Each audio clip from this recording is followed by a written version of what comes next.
This video will cover how pricing groups work within items in BuzzBID. If you'll notice, I have an assembly here, just a typical partition, 10 foot tall. And I'd like you to notice that we have an item code here, but we also have the description pricing group. And this is the important part here. So I'm going to put in X58 and drop that in there. Now to make things simple, I'm going to delete the linked items and just look at X58s. Now, in this case, I'm going to insert, and I'm going to create another X58, and this one's going to be for hanging drywall on columns. So I want to set productions and cost codes differently. So I'm going to go ahead and put in here, I'm going to press the enter key to pull it open, the items database. It's highlighted on X58. I'm going to hit the duplicate button, and I'm going to change this to X58 underscore, I'll just make it X58 columns. So this is X58 for columns. I'm going to leave the description alone, but I'd like you to notice that this is a pricing group here. Now this thing takes effect whenever the unit of measure, whenever pricing of material, like here the material pricing is by unit of measure, square foot. If it's by piece or package, this rule does not take effect.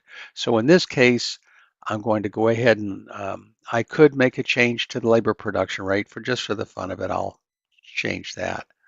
And I could change the cost code or anything else I want. I'll just give it some other cost code, and I'll apply this and accept it. So here's my X58 frame column. What I'd like you to notice is the description's the same. So in this case, I can add X58 column. Once again, I will remove the linked materials, and you see this comes in with a different production rate. But the important thing to notice is they're both 850 per thousand. If I change this to 900 and accept it, both prices change to 900. Now the reason it does is because the pricing group name is the same. So when you create another material, I know you change the item code. If it's priced by unit of measure and you do not want it to synchronize on the pricing, then the description has to change also. This was originally put in place so that I could have X58s for columns, soffits, bulkheads, whatever.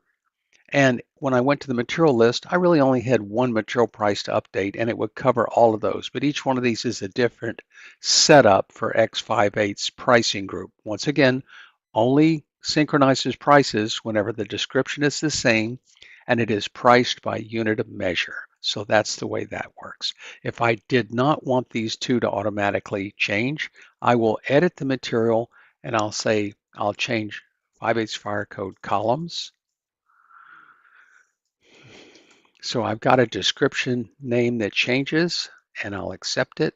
So now if I come in here and change this material to 1050 per thousand, you'll notice it only changes that line item because the pricing group is a different description.